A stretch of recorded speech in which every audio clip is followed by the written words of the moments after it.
Sorry.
Good evening. My name is Danwood Chira. I'm the Dean of Law at the University of Cape Town. I have the great pleasure and honor to welcome you all to the 18th Annual Ben Beinart Memorial Lecture. This lecture is one of the 2 annual public lectures the faculty hosts. Many eminent legal personalities have given this memorial lecture before. This year, we are privileged to host Professor Ambreena Manji from Cardiff University, an outstanding academic, to give this prestigious lecture this evening. Thank you, Professor Manji, for agreeing to be this year's Ben Beinart Memorial Speaker. We had expected to welcome you and host you in person in Cape Town, but alas, COVID struck. I would like to thank you in particular for allowing us to continue to host this event and to do so remotely. We hope that at a later stage, we will have the opportunity to invite you to spend time with us in the faculty. With me this evening is Professor Pierre DeVos, Claude Leon Chair in Constitutional Law and Head of the Department of Public Law, which is hosting this lecture this year. Professor DeVos He is the moderator of this event and will introduce the distinguished speaker. I would like also specifically to welcome our friends from Webber Wentzel, including Mr. Gavin Fitzmaurice and Mr. Giles Morris, who is also adjunct associate professor in the faculty. Webber Wentzel has been the sponsor of this lecture for a long time, and with this sponsorship, we have had the opportunity to bring to UCT eminent legal scholars and academics and intellectuals to Cape Town to interact with staff and students and to give this lecture. This kind of support is critical to the faculty's pursuit of academic excellence and dialogue. I would like to thank also Ms. Gabby Ritchie, who is our development and marketing manager, for organizing this event.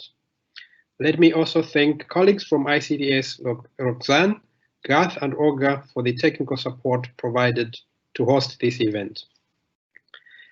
This memorial public lecture is hosted in honor of Professor Ben Beinart. Professor Beinart was appointed to the W. Schreiner Chair of Roman Law and Jurisprudence in 1948, in which he served until he left UCT in 1974. Professor Beinart was regarded as an excellent all-rounder, someone with a remarkable aptitude for both public law and private law. He is also noted to have been an outstanding Romanist. He is known for having been an enthusiastic teacher who inspired his students with his vast knowledge and his great passion for a critical approach to the law.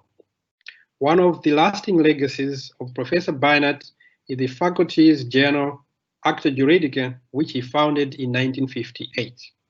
This journal is still published by the faculty 62 years down the line.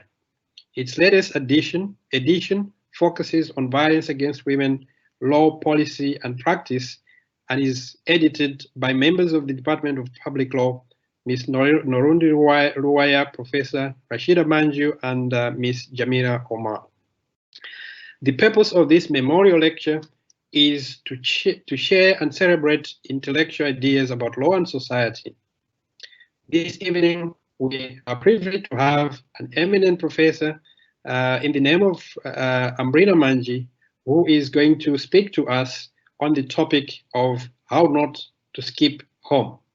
It promises to be an exciting and thoughtful lecture, and I'm looking forward to it. I am certain that all of you will enjoy the lecture. With these opening remarks, I would like to hand over, without further ado, to my colleague, Professor Pierre DeVos, to introduce our speaker. Thank you. Thank you, Danwood, and welcome everyone again to this event. I have the great pleasure of having to introduce Professor Manji to you, who will deliver the lecture tonight. Professor Manji is currently the Professor of Land Law and Development, as you heard, at Cardiff University, a post she has held since 2014. She previously held academic posts also at University of Warwick and Kiel, and have been a visiting fellow here at UCT, well, not here at UCT, but there at UCT, and other institutions like Dar es Salaam Law School, Melbourne Law School, and the University of London. Between 2010 and 2014, she was seconded to Nairobi as the director of the British Institute in East Africa, the British Academy Research Institute. If you go through Professor Manji's CV, there's a lot of things. I'm only going to give you a few highlights. She is clearly a renowned and influential scholar. She served as the president of the UK African Studies Association until this year. She's an editor at the Journal of African Affairs, was recently appointed as a member of the British Academy International Engagement Committee, and is a member of the Governing Council of the UK Arts and Humanities Research Council. She's also done lots of work with various UN agencies. A highlight perhaps is in 2016, where she was nominated by the Secretary General of the United Nations Conference on Housing and Sustainable Urban Development to act as an expert advisor to Habitat 3, which some of you might be knowledgeable about. But if I have to be honest, these accolades and achievements, while very impressive, is not the main reasons why we asked Professor Manji to deliver the lecture tonight, and why I am personally delighted that she agreed to do this. It is, I believe, the originality and especially the political relevance of Professor Manji's scholarly work, which we will hear a lot more about in the lecture, that makes her a especially appropriate person to deliver this lecture. She is a feminist scholar who has engaged critically with feminist and legal pluralism and women's experiences of law, and the ways in which focusing on the formal law doesn't always capture that relationship. Professor Manji's work is also very excitingly truly interdisciplinary. Many of us lawyers say we're interdisciplinary, but we're not really that interdisciplinary. If you look at her work, you see that she has co-published in academic work with colleagues in history, political science, and development studies, and she has also engaged with law and literature. Most recently, earlier this year, she published a book, The Struggle for Land and Justice in Kenya, in which might be of particular interest to us here in South Africa, especially given the limited progress we have made so far in South Africa in correcting the effects of past land dispossession. The book, in it she argues that questions of justice should be central to discussion of African land reform, and asks specifically in the Kenyan context why the land reform process has been bogged down in administrative issues, has become bureaucratic, and has not actually addressed the inequality in land distribution in Kenya. I think us in South Africa can appreciate this. I could go on and on, of course, about Professor Manji's various accomplishments, but I think you've come to listen to her, not to me. Before I hand over to her, just one or two housekeeping rules. It feels a little bit odd, I think, for all of us to speak here into the void and hope that you're all on the other side. How it will work now, Professor Manji is going to speak, then there will be time for questions. What you can do, if you have a question, even now, you can go to the bar on your Microsoft Teams on the right-hand side, just next to the red button. There is a Q&A button, and you can type in, you can click on that and type in your questions. I will then publish the questions unless they are, no, I'll publish them. And then at the end of the session, I'll moderate the question and answer like that until the meeting comes to an end. So without any further ado, as the cliche goes, I'm handing over to Professor Manji to deliver the lecture.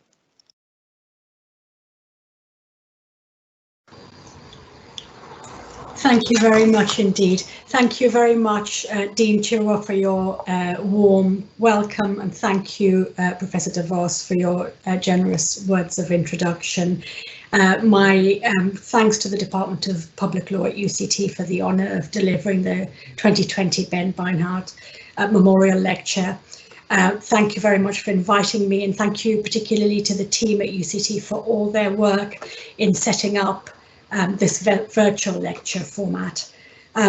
I want, before I go any further, to acknowledge the presence with us of Ben Beinart's family, his son, Professor William Beinart, my friend and predecessor as President of the African Studies Association of the UK about a decade ago now, is with us, as is Helen Beinart, Ben's daughter. Thank you both for taking the time to be with us at this memorial lecture, which is named for your father. I have had the benefit of reading William's 2015 Ben Beinart Memorial Lecture, and I commend that lecture to you if you want to learn more about the life and scholarship of Ben Beinart. I hope that some of the legal history themes that I will try and cover in this lecture would have interested Ben. And I would just like to say before I start that I've provided an outline to the lecture which many of you will have seen. If I can just say that the readings and ideas that I've noted there are very much in order to spark your interest, whether or not you've done any work in this area yourselves. Please do get in touch with me if you want any further ideas about readings or further ways of probing some of the themes I'm going to touch on today. I'm hoping that the outline and the recording of this lecture will be a resource for you in thinking about researching, writing on the themes that we discussed this evening. So it's very much, I think, a starting point for those of you interested in reproductive labour and the notion of home, and perhaps those of you who want to do more work in this field. Particularly a warm welcome to write to me if you're students hoping to write research papers, for example, in this area. I'm always very happy to discuss and to pass on materials and so on. Let me begin my lecture by invoking the great Welsh Marxist theorist Raymond Williams and his notion of keywords, and perhaps to draw attention to the way in which over the past few months we've all learned this incantation of a whole load of new words because of COVID: social distancing, lockdown, quarantine, curfew, shielding. And we must insist on adding to these words also the words eviction, demolition, forced internal migration, all of which have unfolded before our eyes in the first pandemic to occur in an age of social media. At a recent event, Heike Becker described African governments as being more intent on flattening houses than on flattening the COVID curve. And I was reminded by this comment to revisit the literature on domicide, a word used to describe the deliberate destruction of home and the suffering of those who dwell in them. In this pandemic, there's been an under-theorization of the meaning of home. Instrumentally, instructions to stay at home were not made on the basis of any careful knowledge of how homes actually function, as what Kathleen Lynch and others have described as enclosed places or political economies. Feminists have long argued that effective relations and the conditions under which care labour is provided are neglected and under-researched. This failure risks making attempts to prevent the spread of COVID-19 not just instrumentally unworkable, but also potentially unjust, as Seppo Madlingozi pointed out when he said in relation to South Africa that spatial colonialism makes it impossible and inhumane to enforce a lockdown in shack settlements. COVID has also thrown up existential questions about what we talk about when we talk about home. David Dee, the Kenyan economist, has written that the Kenyan authorities have worked on an assumption that everyone has a true rural home. This has meant that working people and the urban poor are always treated as temporarily in the city and as having no right to it, an assumption with deep colonial roots. In India, the authorities announced a lockdown which Arundhati Roy has described as towns and megacities extruding their working class citizens, their migrant workers, like so much unwanted accrual. When the stay-at-home orders were made, little thought was given to what it means to ask poor families to educate children from home in overcrowded conditions at a time when care work is itself risky, disproportionately exposing women to greater risks of the disease. Our failure to imagine the homes of others was all the more striking because for those of us with the technology, we've been enabled to look into the homes of others for the first time. Virtual meetings such as this one challenged the notion of home as enclosed private spaces. Similarly, some of us have spoken frankly and for the first time about our family commitments and about how our jobs are built on an unencumbered male breadwinner model, which is now thrown into utter disarray. The instructions by our employers to work from home were striking. What did they imagine has been going on in homes other than work? The pandemic has made responsibilities for care work more visible at the same time as increasing its quantity as women try to do their jobs while simultaneously looking after those in their homes. Families have been required to act effectively as shock absorbers. The under-theorization of what goes on in the home was evident in other ways too, from the neglect of a shadow pandemic of domestic violence to the lack of awareness of the ways of life of multi-generational homes, where shielding the elderly is not practicable, or where older people have long established roles in relation to care, quarantine, and the care of the dying. I want to suggest in this lecture that the pandemic should compel us to think more clearly about home as a political economy. It has made visible and at the same time put under additional strain the work of care. It's an obvious point, but the fact that so little value is attached to this caregiving is not natural, but the result of political choices. Caregiving and emotional labour are unequally distributed. They fall disproportionately on women, and most of all on minority women, the poorly paid and the precarious. They subordinate women in society. Women have, of course, always struggled against that subordination, and I'll come on to say a little bit more about those struggles in a minute. Let me, before I go any further, set out some definitions, because I think it's important to be clear about some of the terms with which I'm going to try and work this evening.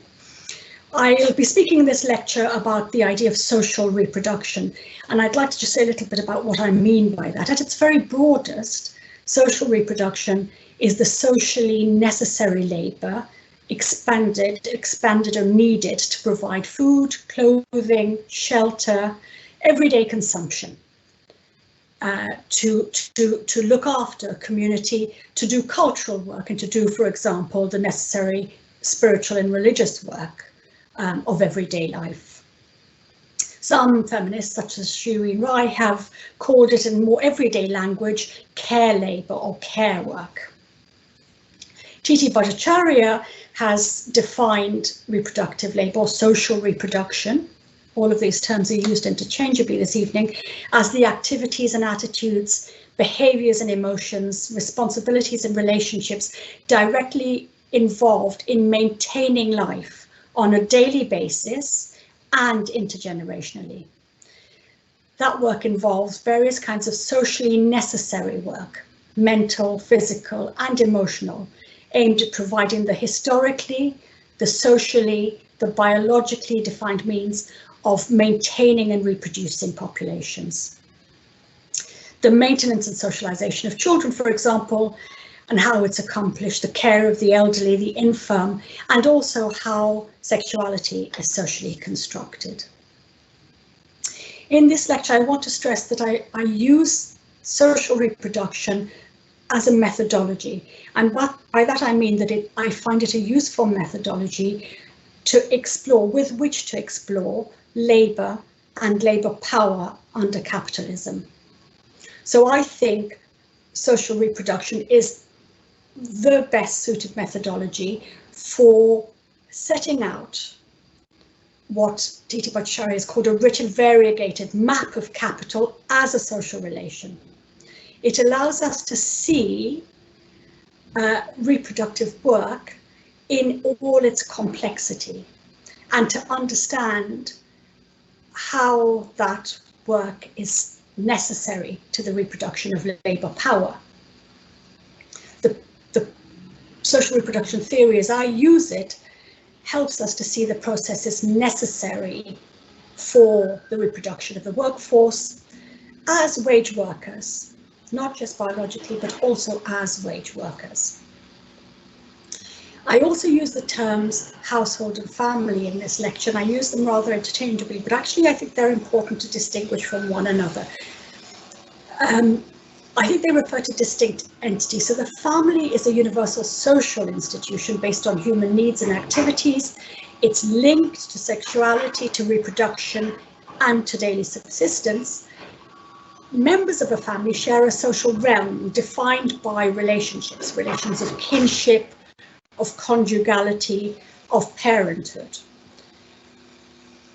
It's also, of course, when we talk about a family, important to recognize that the family is a microcosm of productive and reproductive and distributive relations, and that families have their own power structures, as well as strong ideological and emotional components. So in a family, there are those who share collective tasks and interests, but there are also individual members with their own differentiated interests, located in their own particular position in productive and reproductive relations, as well as in the wider system of gender relations. Beyond actual social relations in the family, of course, the household can be understood as a unit of residence composed of one or more individuals who reside together, who share resources linked to the daily reproduction of life. They share shelter, they share food, they may share social activities.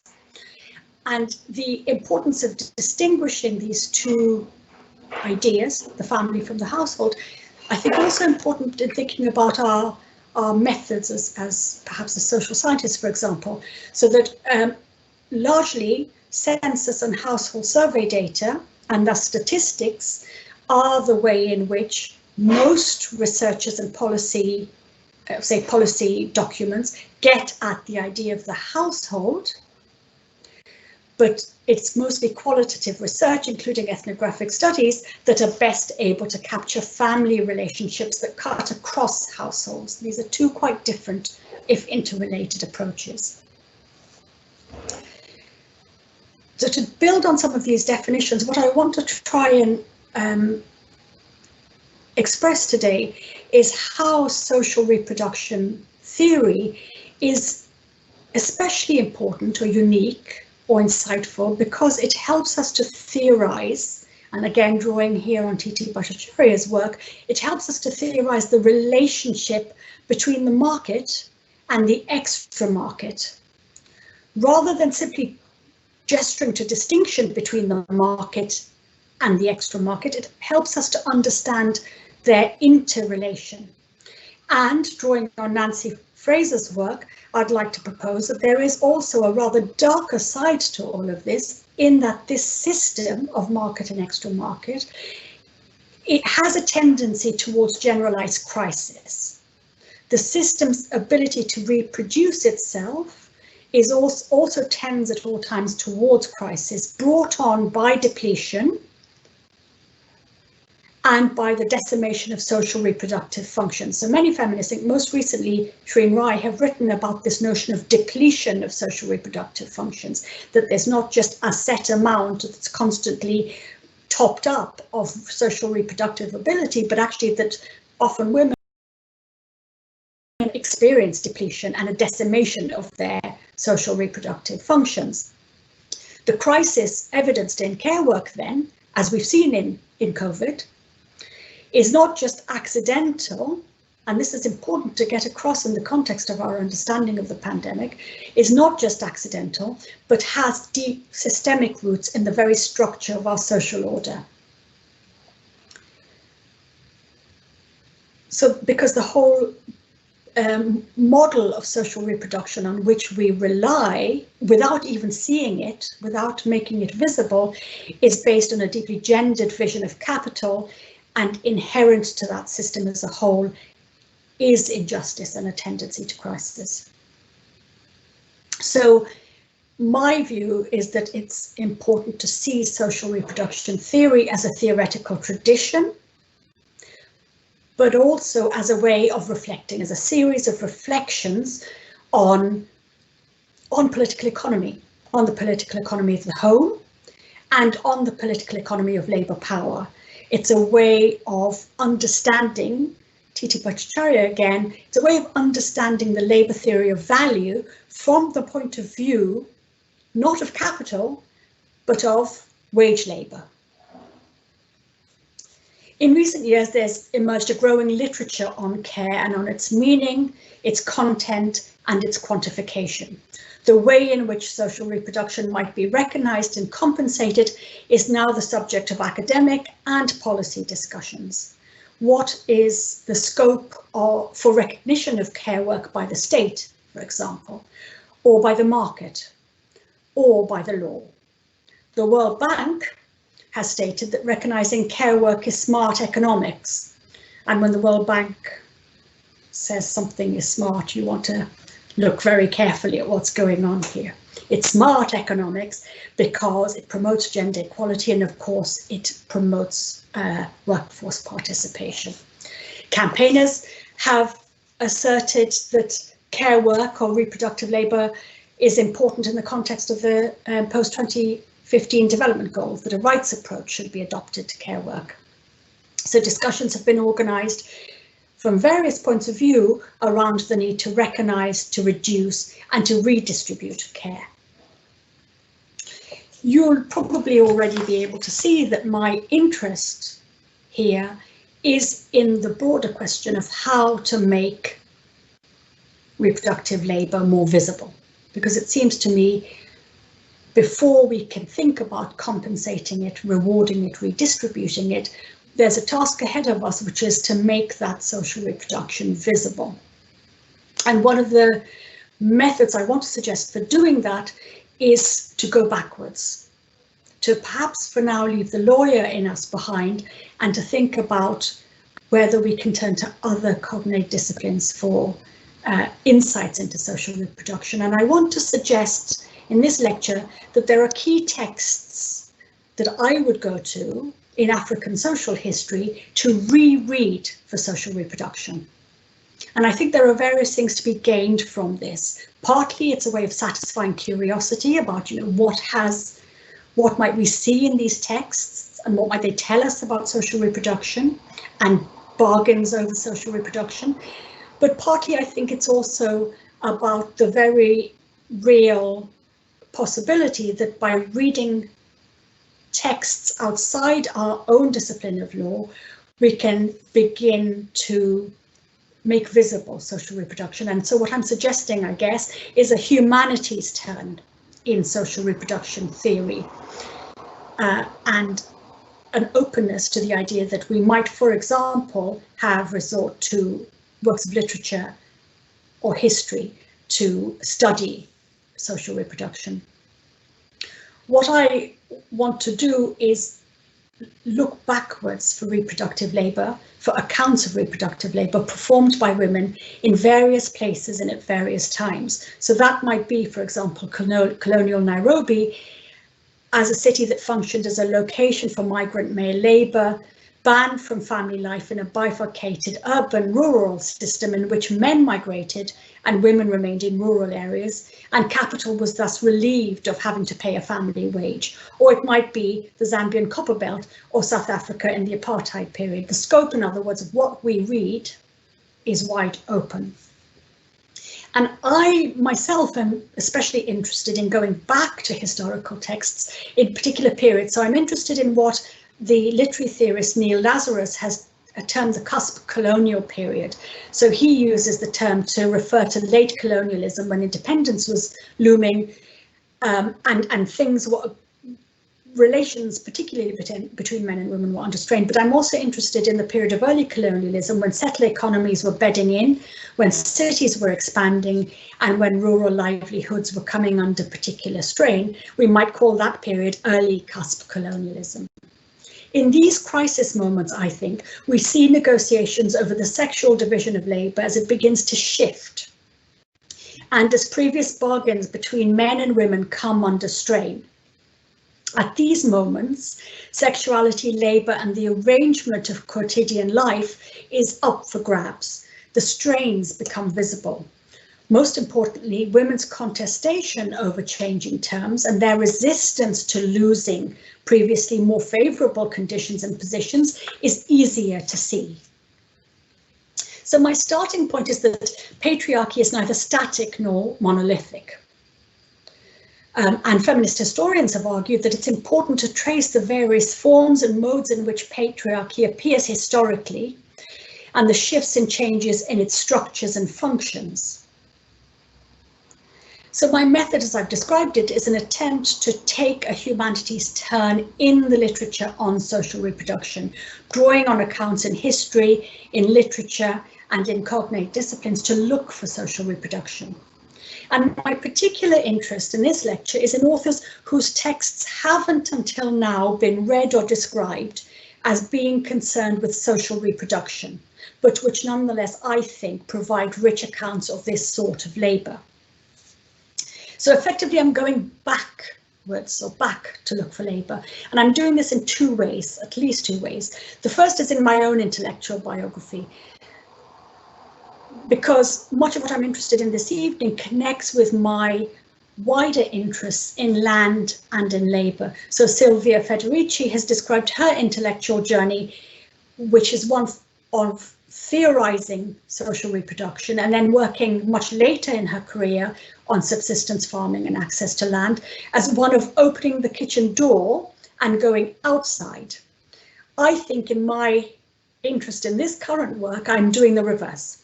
I've worked for 2 decades on land issues, including women's access to land, and now I wish to open the kitchen door and come inside to the sphere of social reproduction, and in that way to try to connect productive and reproductive labour, but most importantly to theorise them together. And second, I am also going back temporally. I want to go backwards to read historical accounts and sometimes other accounts such as literature, and the caveat here, of course, and it's an important one, is that we have to treat those texts with caution, think carefully about sources, think about the authors and their orientations and biases, and make those apparent in any work that we do.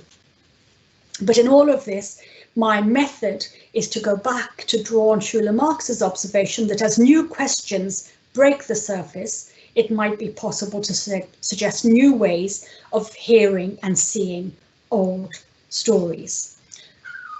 So I'm interested in accounts that have been addressed under disciplinary or theoretical rubrics other than social reproduction. The social reproduction literature has drawn largely on political economy, particularly feminist economics, for insights in order to develop a theoretical position, but it has lacked insights into, or rather neglected, other disciplines. It's been forged, social reproduction theory has been forged largely as a social scientific field. So social reproduction is largely a social scientific term, and it's neglected, I think, insights that might be derived, for example, from the humanities. So before I move on, let me give you some background to the kind of historical reading I want to try and proceed on to this evening. In developing a social reproduction theory with which to understand the position of women and seeking to provide a sophisticated account of a larger matrix of relations, including legal relations, I think we need to bear in mind women's relationship historically with the state. So work on women in the state suggests that historically women's association with the state is not akin to that of men. Women, not as individuals, but as a gender, have experienced and been affected by the processes of class and state formation in a different way to men. It follows that in the colonial and post-colonial periods, men and women have encountered the law of the state differently, and that women and men experience, if you like, a different legal consciousness. The work of a number of historians, such as Jane Parpert, documenting women's experience on the Zambian copper belt, suggests that women encountered state law predominantly as a tool of social control in the service of colonial capital and in the interests of security of the dominant classes within the colonial state. Thus, women found themselves caught in a fissure of a contradiction faced by the colonial state. How simultaneously to promote the accumulation of capital, as well as to manage the perceived threat to security posed by mass migration to urban areas. The labour of women functioned to subsidise capitalist production in mine compounds and urban areas. Women were thus indispensable to the daily reproduction of labour in that they fed the hungry, cared for the ill, produced the next generation of workers. This, however, required them to migrate from rural areas, spheres within which they were the responsibility of chiefs and kinship groups. The fears of the colonial state in this regard were suggested in General Smuts' comment, for example, that it's not the white employment of native males that works the mischief, but the abandonment of the native tribal home by women and children. Migration out of rural areas was therefore the key episode which induced women's encounter with the state in the colonial period. A revealing distinction in the methods used to regulate the movement of men and women should be borne in mind. Whilst both men and women were exposed to social control, the relative importance of their separate functions within the state demanded that the means of restraint employed by the colonial state in relation to each gender differed. Men, as core migrant labourers, crucial to the capitalist economy, were regulated over time less and less by kin groups and more intensively by the state and state law. A sequence of laws was enacted for this purpose: master and servant ordinances, pass laws, vagrancy laws, in turn governed the employment contract so as to punish breaches, control the number of men travelling to urban centres, and provide the means of banishing unemployed men back to rural areas. In contrast, women's migration was initially checked by the vesting of social control functions not in the state, but in the family and in kin groups. Until the 1930s, this was achieved by appealing to the authority of kinship and the language of tradition. However, the colonial state increasingly sought to buttress that traditional authority. One means to do this was the enactment of customary family law. Traditional structures of authority in rural areas were rapidly fraying as individual accumulation from migrancy facilitated the individualization of wealth and property. Indigenous rulers opposed this breakdown in the rural social order, both because it corroded their political authority, but also because it was seen as somehow improper and problematic and socially and politically dangerous to allow a form of rural capitalism to take hold. Both the state and the traditional authorities recognized that the supremacy of pre-colonial social arrangements could only really be sustained with the backing of state law. The state thus intervened to control the activities of women by enacting legislation empowering the chiefs to restrict women's movements. In rural northern Rhodesia, for example, women were required to obtain the written permission of the chief and then to travel only when they were in possession of a marriage certificate. In Kenya, the Nandi Local Native Council enacted the Lost Women's Ordinance for exactly that same purpose. It was therefore a transformation that we see over time from informal traditional mechanisms of control to intensive legislation backed by state power. Women's proficiency, of course, at evading these constraints, for example, by bribing the authorities or simply hiding in vehicles, led to a hunt for more and more effective means of intervention by the state. The enactment of marriage laws served exactly this purpose. As Chanak has observed, while contestation and cooperation characterize the relationship between the chiefs, the elders and the colonial authorities, their enforcement of their common interest in the social control of women and their growing concern about marital breakdown and sexual indiscipline led to the creation of customary laws of marriage, as once again the state sought to reinforce traditional authority. Marjorie Bellini's study of colonial Tanganyika shows how the enforcement of marriage laws by native courts used a discourse of women leaving their husbands and parents being described as runaways, their actions being described as desertion or simply escape. The records that she studied of the native courts in the colonial period document the strenuous efforts of the colonial state to forcibly keep women in the countryside on their farms and subjugated to local chiefs, to district officials and to male guardians. Encapsulated in this account is an account of the coercive functioning of law in both its instrumental and its symbolic or ideological aspects. Women's experiences of physical repression were overlaid with the construction of their subject position as runaways or deserters. Let me return then to this notion of crisis, because what we see in that account I've just given is precisely an attempt to deal with what is perceived to be a crisis at a time of adaptation and contradiction. Just as the account I gave at the beginning traces the contours of a crisis occasioned by COVID, I think it's very interesting to go back in history to look at social reproduction at moments of crisis, because it's precisely at those moments of crisis that social reproduction becomes most visible. In other words, when there is a shift in the organization of social reproduction, that is the best moment in which to see it most clearly. Crises of care work, as I've already suggested, are not episodic or accidental. They have deep systemic roots in the way that the social order is constituted, and destabilization is inherent in them. What interests me is what happens when we try to see those crises from the point of view of wage labour. In the colonial period, as wage labour comes into being, as distinct from seeing the crisis from the point of view of capital. So drawing again on T.T. Bhattacharya, I would suggest that what is needed is both an abstract level of analysis, where we forge our conceptual tools, what do we mean by social reproduction theory, but also a concrete level of analysis in the historical accounts that we read in order to rethink those tools.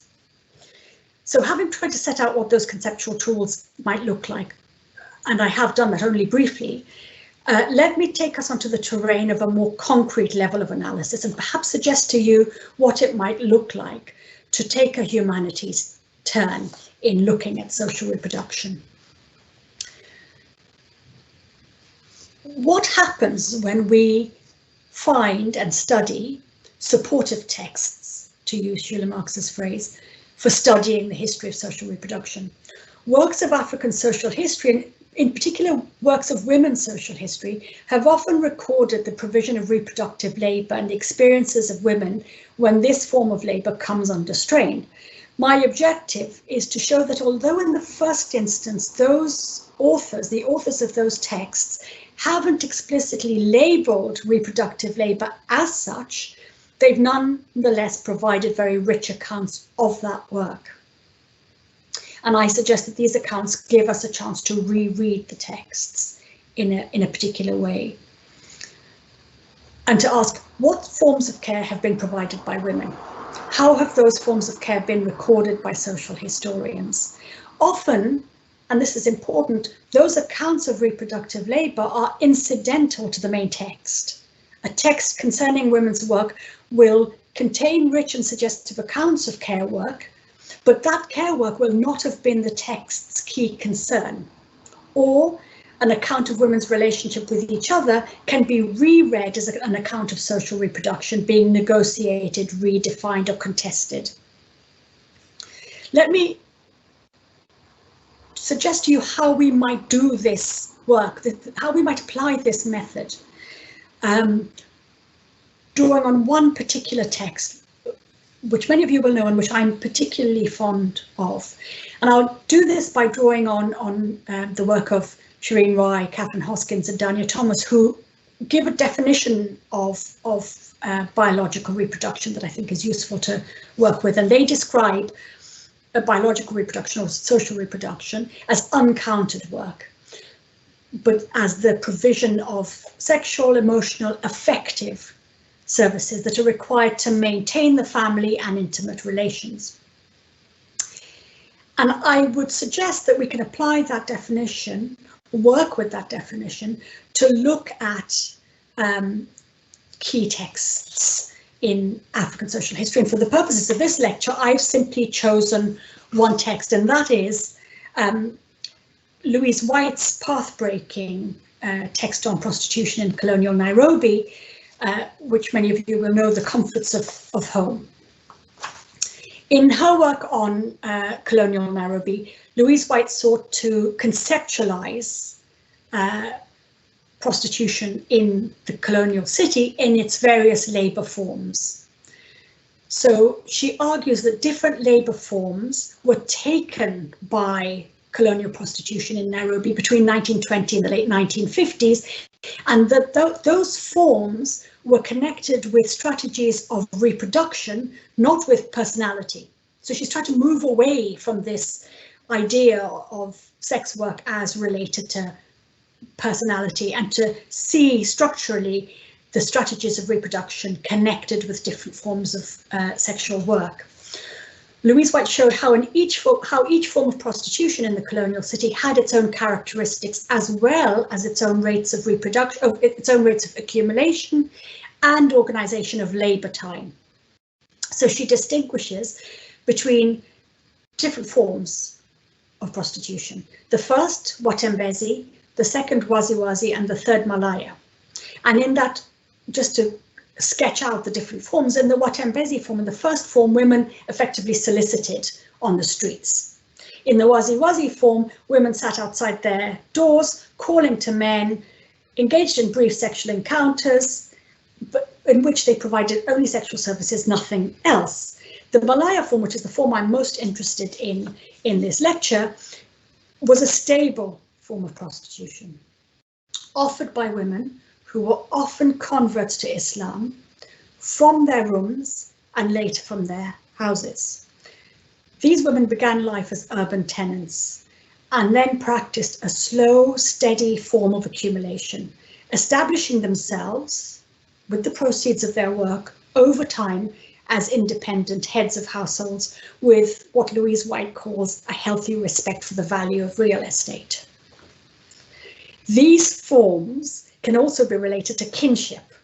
Waziwazi women, originated in the Bukoba district of northwest Tanganyika, came to the colonial cities, came to Nairobi to accumulate money to send back to their fathers and brothers in order to help them to cope with their recent integration into the world economy by colonial compulsion to grow cash crops such as coffee. This was what Louise White called the prostitution of daughters. These women saved a generation of indebted cash crop producers because when they came home to Tanganyika in the 1940s, they bore their earnings from Nairobi with them and simply handed those earnings over to their male kin. As Louise White beautifully shows, it was the labor of these street-walking, aggressive prostitutes, widely condemned in Nairobi for their shameful public behavior, which had the most loyal and familial of ambitions. Earnings were simply returned to fathers and brothers in order to stabilize them and to provide for their male kin. In contrast, it was Malaya women who practiced this respectable, slow, Islam-inflected form of prostitution, which was organized around values of concealment, honor, and demure behavior, who were most in it for themselves. Their outward propriety masked the reality of their intentions, which was simply to disinherit their male kin. What they intended to do was to inaugurate a cycle of family and lineage formation in literal concrete terms, says Louise White. So these women were involved in class formation. They were joining through their earnings the ranks of the urban petty bourgeoisie. And you will see immediately why this text is so appealing to someone looking for reproductive labor. The centrality of domesticity to forms of prostitution in colonial Nairobi seems to me to be richly suggestive. In Kenya, the colonial state explicitly recognized the constructive role that these women played in reproducing male labor for a state structured around a migrant labor economy. The colonial authorities were very clear in recognizing that these women could reproduce a male labor power workforce cheaply and effectively for the state. They knew that these women saved the state the costs of providing migrant workers homes. They knew that these women's sexual and reproductive labors enabled the state to depress wages because migrant men didn't need, therefore, to maintain families in urban Nairobi. It wasn't necessary to pay them a family wage. Malaya women in their time came to form a feminized, urban, Ali Hochschild would say an intimate labor class, who through their work effectively subsidized the colonial state. Of what did this work consist? Louise White is very clear that these women provided both sexual services and care. So she writes, these women provided the amenities that working men needed. They made them tea.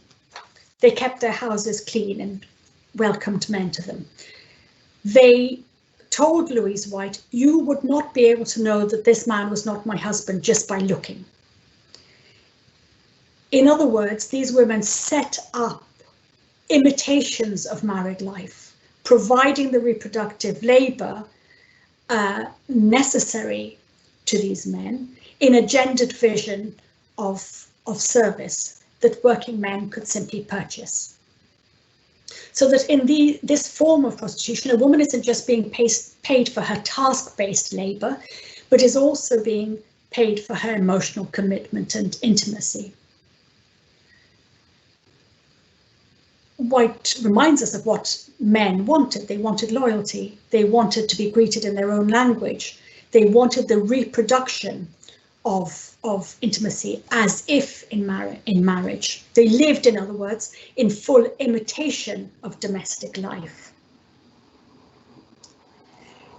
Let me move on to try and take that analysis of seeing social reproduction in the colonial city and link it with my interests in property, and to ask if there is a relationship between that care work and compensation, particularly in the form of property. Before I do that, let me make a detour, if you like, into some of the more recent work thinking about the way in which care labour has been or might be recompensed or compensated.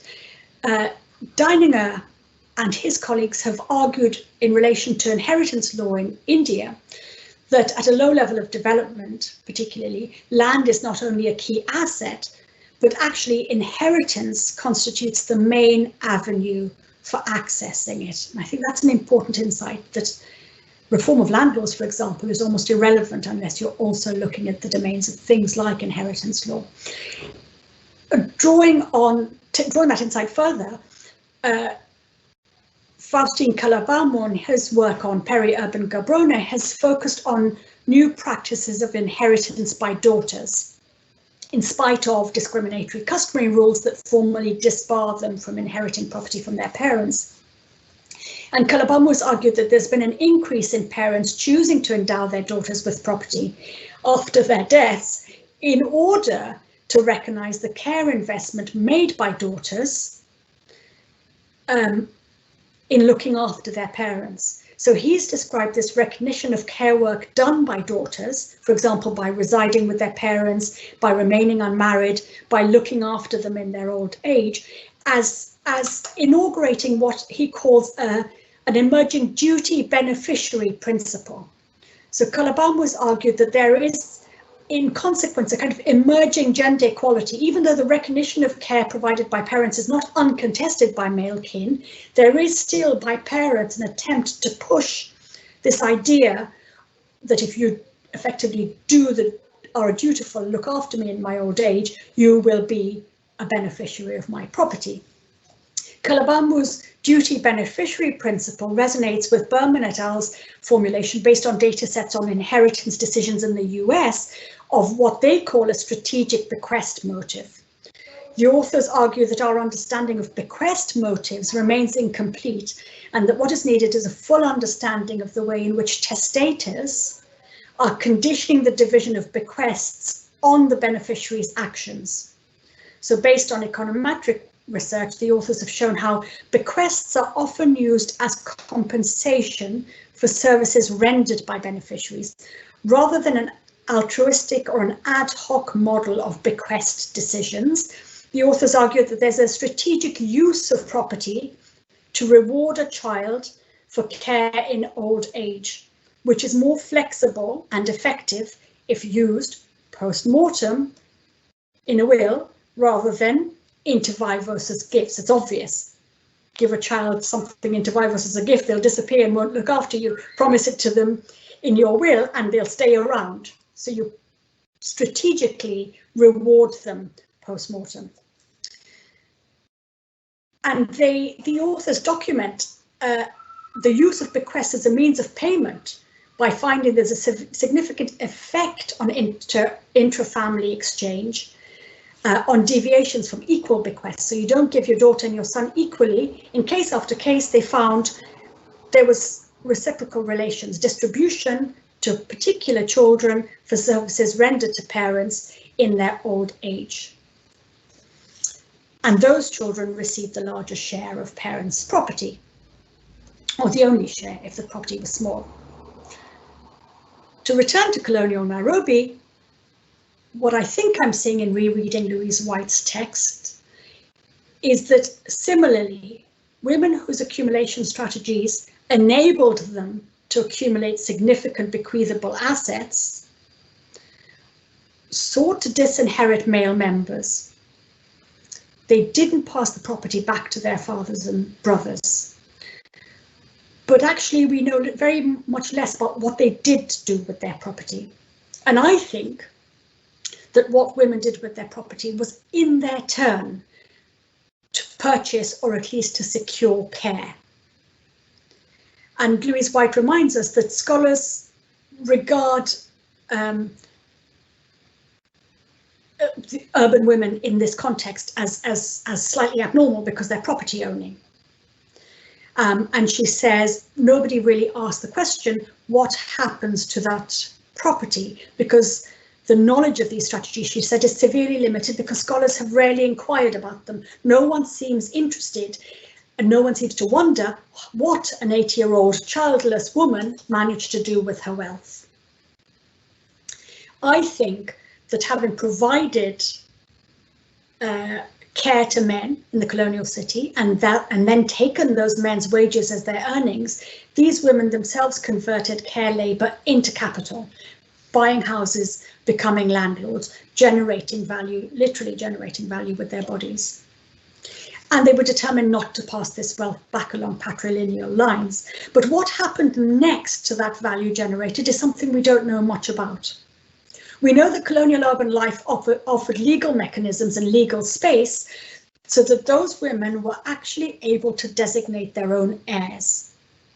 They were able to use the mechanism in the colonial city of usufruct in order to leave property subsequently to their chosen selected heirs. And what they did effectively is to bequest that property to a younger woman. So they would bring a woman from home, or they would befriend a woman in the city, and they would say to that woman, in return for the care that you give me when I am old, you will inherit this property for me. And that property was transmitted not along the patrilineal line back to men, but literally in a new class formation between two women who were seemingly kinless. And here I think we see inheritance, again, based on care claims. Subordinate women providing reproductive labour to property owning senior women. Many have characterised this as women-to-women marriage.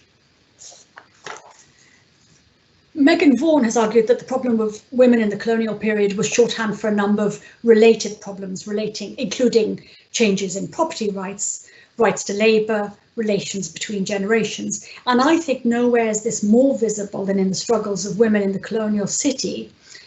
And I think that we can use care labour as an interpretive lens by which to look at the different labour forms of prostitution and to connect these with issues of property, tenure and inheritance. What we know from Louise White's study is virtually no women in her study passed their property back on to men.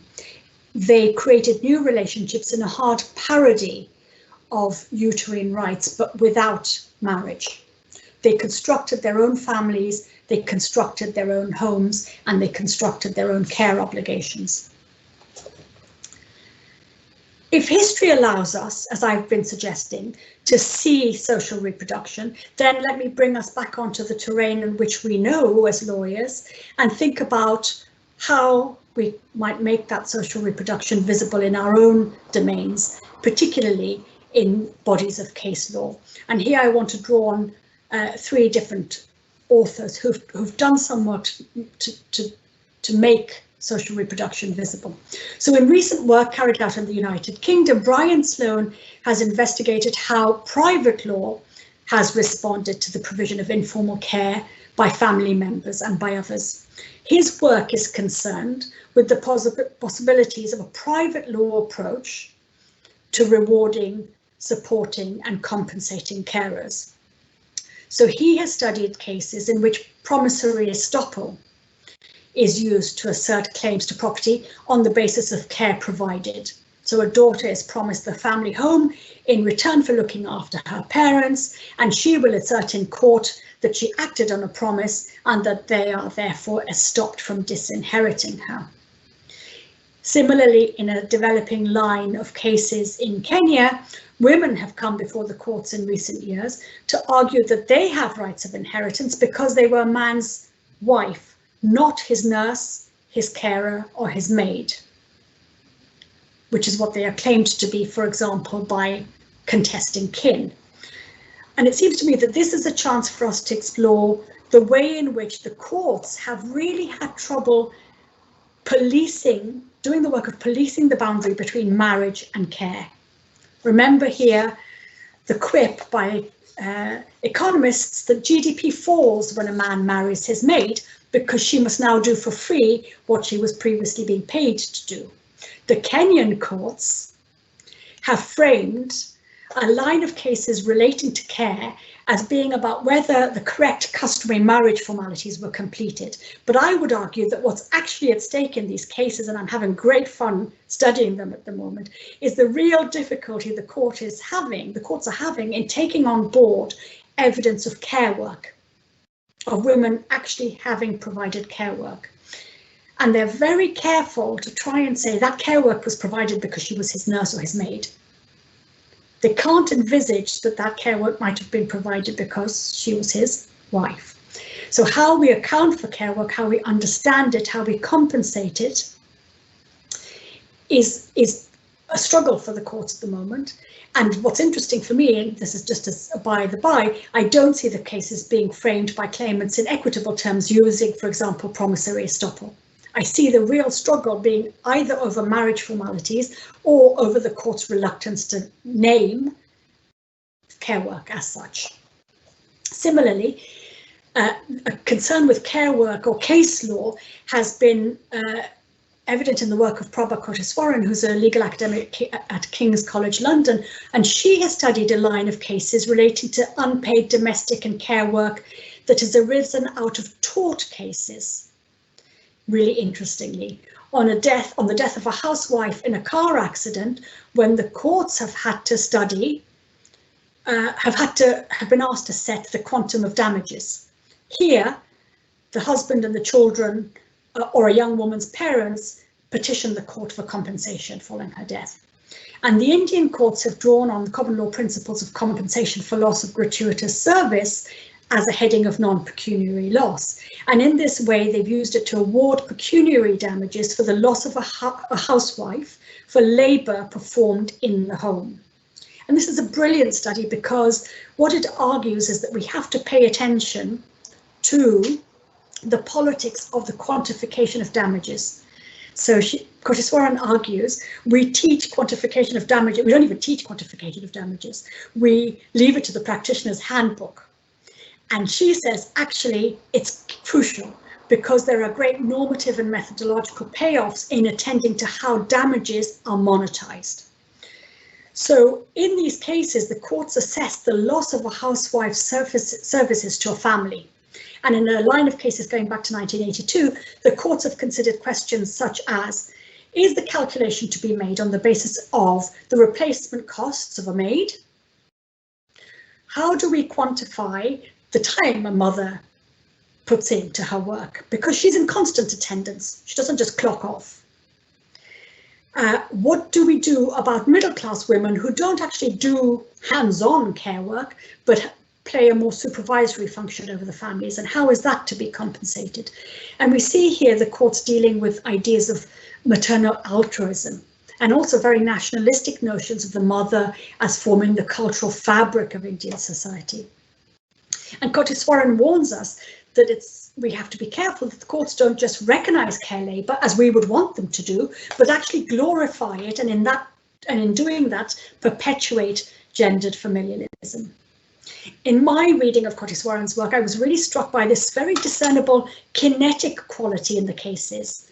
So in a 1997 case, a young woman was killed in a car accident, and the courts awarded compensation to her parents, but only for 5 years, on the basis that after that time, she could have been expected to marry and so transfer her labour to her husband's home and her in-laws' home.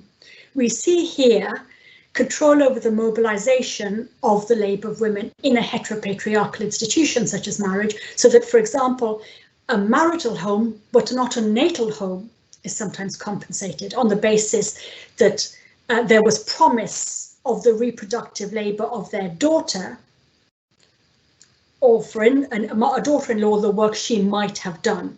So if we think about tort and the aim of tort to put someone back in the position they would have been in pre-incident. Feminist judges, when questioned on this by Kotiswaran, have argued, well, actually, this is strategic essentialism. On the one hand, it's a good thing we're making social reproduction visible and compensating it, but on the other, we're uncomfortable with the fact that what this means is effectively that we're essentializing or gendering, falling into a trap of gendered familialism. But what all of this discussion of case law suggests is that we also, to take us back into legal terrain, need to study the jurisprudence of the courts on unpaid work in a number of legal domains, in constitutional law, in trusts law, in succession, in land, to see what happens at a moment of crisis. Let me finish by just returning briefly to the present day in my observations at the start of this lecture. Central, I think, to what we might call a just response to COVID must be the work of reimagining what happens in a home and what is needed to sustain a just home. Foremost amongst this must be efforts to recognise, to redistribute and to compensate the labour that is essential to sustaining us all. A better understanding of labour is needed to reproduce, of the labour that is needed to reproduce a home, and ensure its survival during a pandemic must be carried on into a future that is built to ensure that that home thrives. And a starting point for that is to recognise the differential impact on women of violence, repression, precarity, sickness and domicide in a time of COVID, so that a recovery should not mean a return to normal, but should entail us in thinking more carefully about the normal of others that has stayed largely invisible to us. So that we must speak, as the Hawaii Commission on the Status of Women has argued, not just of response and recovery, but also of repair and revival. And we must speak about what it means to build a just home in the future. Thank you, and that's the end of my talk. Back over to you, Professor de Vos. Thank you very much, Ambreena. That was really interesting. Of course, it raises many questions about family and about the gendered nature of family and so on. So there is some time for questions. So those of you who haven't done so, if you go to the taskbar at the bottom of your screen and you click on Q&A, you can type in a question, which I will then relay. There are 2 questions so far. I don't know if you're reading them as well. So the first is from Philippe Salazar, who asked about, he quotes Bourdieu and then says the question of symbolic violence, whereby social reproduction is not care or social labor, but domination. Yeah. And how do critical legal studies deal with social reproduction as enduring symbolic violence? Do you want to answer that? It's a wonderful question. Thank you. Absolutely. So the symbolic part of the symbolic violence, of course, comes from the failure to recognize.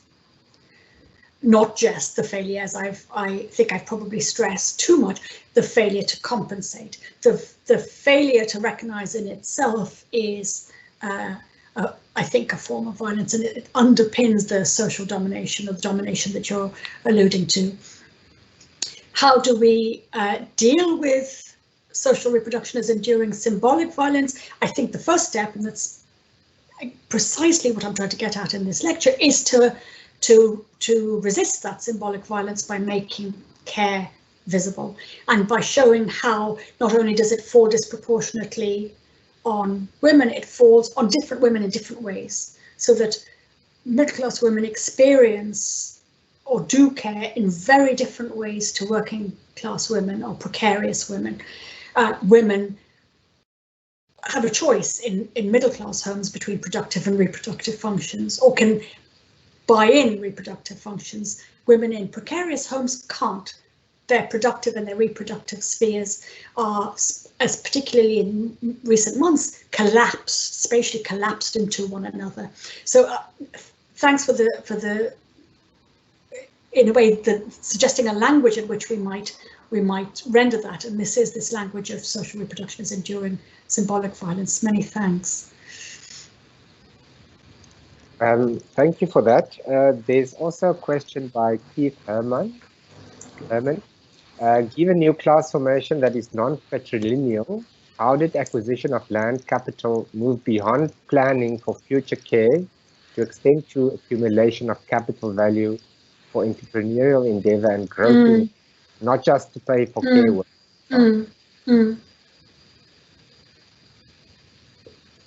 So I think Faustine Calabamu's work on peri-urban Gabon is interesting here, because what he showed was that the work of daughters, for example, in caring for their elderly relatives,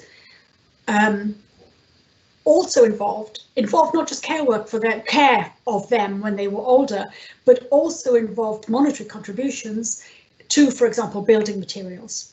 So we're talking about, peri-urban area in which it's possible for a parent to, build a small house, and the daughters contributed to the purchase costs of materials, and then part of their claim ran an argument about the costs of that material, the compensation for that, the cost of that material. So it's a very material claim, but the claims that were most contested by male kin, for example, brothers who wanted, of course, to cling to the customary rule which would disbar women from inheriting land. The claim that was most contested was that the woman provided care, the daughter provided care for her parents. And of course, in Louise White's book, you see very much class formation by an emerging petty bourgeoisie in these women who made use of the tenure rules in a new city. They could register their own kin. They would bring a woman and they would stand them before the DC, and they would say, I register this woman as my kin. She will inherit my house. So they acquired property and then moved beyond the acquisition of that property, both to buy care and to become property owners in their own right. And there are districts of Nairobi, Pumwani being one, Kileleshwa being another, which grew up as a result of those, as you say, entrepreneurial endeavors. Okay, thanks for that.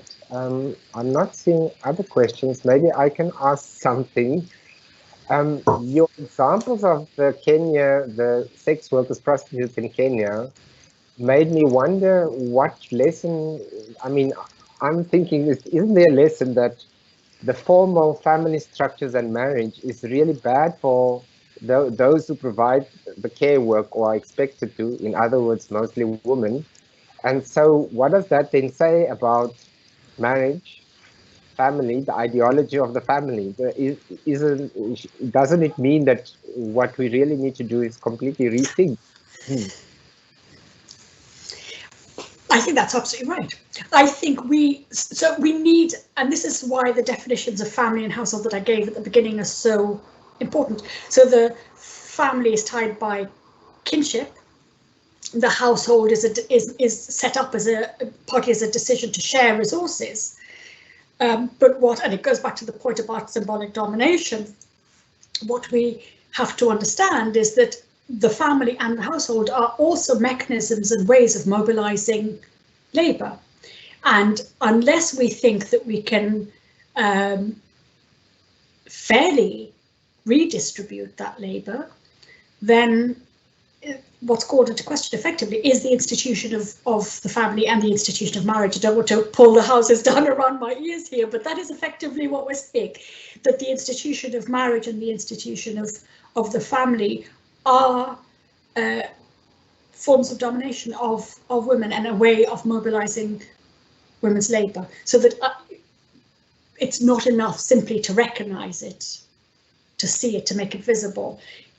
We also have to work to redistribute it. And we know, because we know, for example, as a result of COVID, and I hear this time and again, for example, amongst female academics, that even in households that think they've struck the right balance in terms of distribution of household reproductive labour, in fact, when it came to the crisis, the work, the burden of the work fell again to women. So we see time and again that these old structures of women being predominantly responsible for children, for the care of the household, how all of those models have been almost reverted to, even where we think we've made real progress, but even where we think we're a really progressive family who've understood the need to redistribute.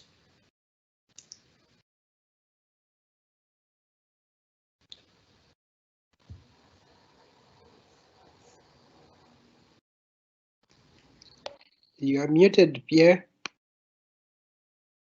Oh, there I made the cardinal mistake of these things by not unmuting myself. There's a question from Justice Albie Sachs. How do the inheritance or maintenance rights of cohabitants fit into your analysis? So, yes. Yes, thank you, Albie. It's lovely to have you with us. I think in relation to these line of Kenyan cases that I've been that I looked at briefly, that one of the ways in which the courts are approaching this is precisely by thinking about cohabitants. So these women are framed in a kind of a hierarchy as either, you know, and ideally from the point of view of their of the man's kin, ideally as maid, nurse, care, you know, paid carer for a salary. In the most recent case in Kenya, there was no evidence of a salary having been paid, but the wider kin claimed that she was paid a salary and therefore was simply a paid carer, not a wife, or as she claimed. But there's a hierarchy in which you're either maid, nurse, paid carer, or you're a cohabitant, or you're a wife. And that hierarchy, I think, is constructed by the courts as their way of trying to wrap their heads around what the quantum of labour was that this woman was providing. So if they can't be persuaded that she is a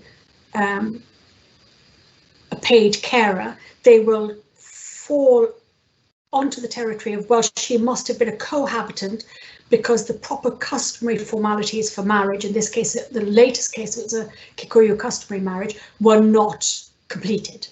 And so cohabitation then becomes really important. And what's very, very interesting in working on these issues from the perspective of land rights, women's land rights, is just how hostile other women are to cohabitation. So a lot of the hostility to recognition of cohabitation rights comes, I think, from women. So we know, for example, in Uganda, that it was middle-class women who were most actively against proposals for statutory spousal co-ownership of land because they thought this would allow, useless husbands to take from them property which they'd acquired by their own sweat and blood, right? So in the same way, you see women very hostile to the idea of rights for cohabiting women, and wanting either to pigeonhole them as fully wife because the formalities of marriage were evidently completed, or otherwise please recognize that you are only a paid carer. I don't know if I've answered your question in full, but I see that in the way in which the courts are struggling with this language, and the kind of hostility to cohabitation is really apparent. Okay, thank you for that. There's a question about Nigeria, about in Lagos, when it moved, the capital, the city moved from Lagos to Abuja in 1992, it saw the compulsory relocation of public servants who were then accommodated in various categories of government quarters, much like elevated hostels that did not accommodate families. So this created the idea of the Abuja marriage. So the really interesting person wants to ask, how do you fit that into your analysis? I mean, it's very interesting, isn't it? Because you could liken it to Louise White's account of this, of a new city, of what happens when a new living arrangements are being set up. I mean, I suppose what you'd want to know is, what were the available sources of care work in that new city? So as Abuja was being created, what were the wage levels, for example? What were the assumptions about what it was necessary to pay men because they didn't have their families with them? Were they being paid family wages? I mean, the way to go at that would be, I think, through a study of the debates over levels of wages set, because it seems to me that again, you're pointing to this idea that what's interesting about care labour and the quantification of care labour is that it's at its most interesting and its most visible at a time of change. So I've referred to crises moments, but you could also say in the setting up of a new capital city, Abuja, that's a moment of great change, and where things are shifting, and where clearly the arrangements over who takes care of what aspects of productive and reproductive labour are also shifting, and that is a key moment at which you can study precisely these sorts of issues. So I would say to you, this is a study waiting for you to do. Just what the academic wants to hear. So I think there's time for the last question, and now again from an unnamed person. Thanks for the insightful talk. I agree with that, especially your point on how the realities of other lives are often outside our knowledge. I want to ask one question for your advice. In conducting research on colonial Africa, given that the state interacted very differently to women than men, often many sources, whether of auxiliary, state actors or African people, are by men, about men, how would you be interested in exploring women's relation to land and labor go about unearthing realities from primary archival sources?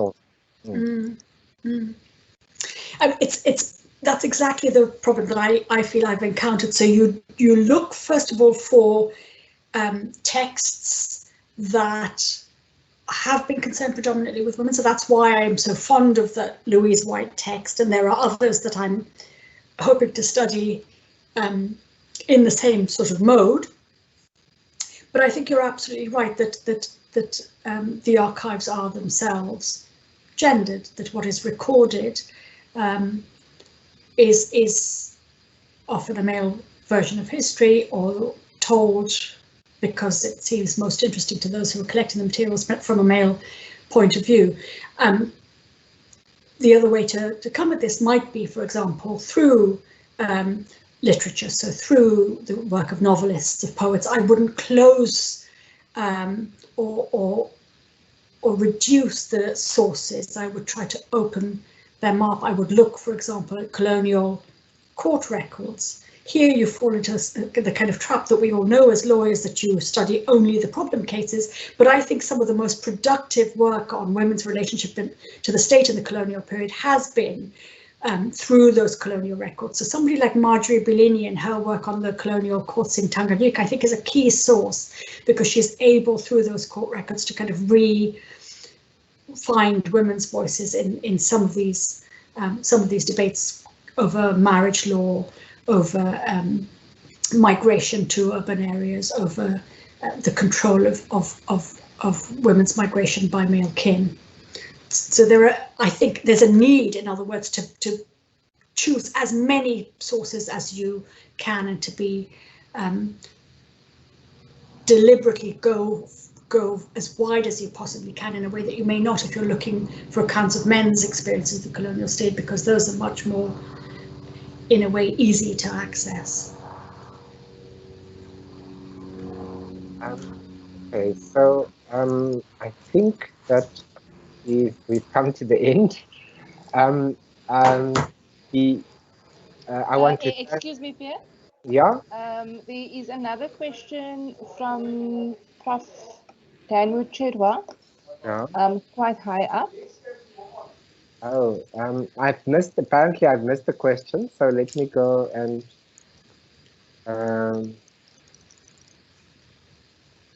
oh yes, sorry.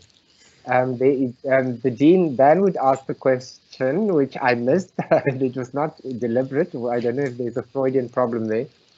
To what extent did colonialism alter African traditional conceptions of the family, solidarity and interdependence, and ultimately of conception of care within the family?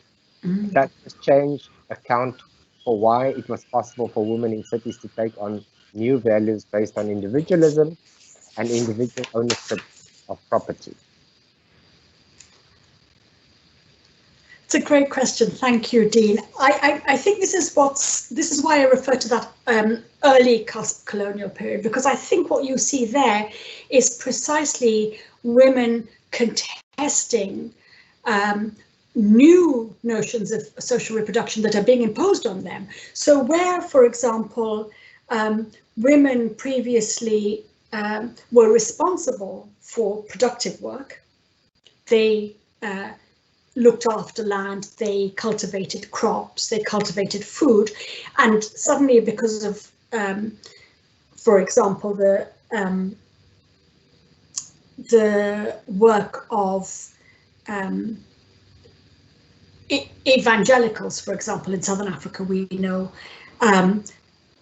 new notions of domesticity come into play. So ideas of women as inside and enclosed spaces, doing work relating to spirituality and religion, doing work related to, feminine work, sewing, reading the Bible, having a sewing machine, having a house that looks a particular way. The Commonwealth talk about a candlestick and bars of soap, this sort of thing. In that period, and particularly, I think settler colonialism is very interesting for this. At that point, women don't simply agree to the change. They contest it and they resist it. And they go indoors, to use Silvia Federici's phrase here again, they go indoors very reluctantly from the sphere of production into the sphere of reproduction, where they are stranded and they realize they will be stranded, and where men are then given responsibility for productive work. And that spatial separation happens, you're quite right, where it hasn't actually existed before, where, for example, women had really quite significant collective and individual rights over productive work. So it's a great question, but I think it's best got at in that early colonial period.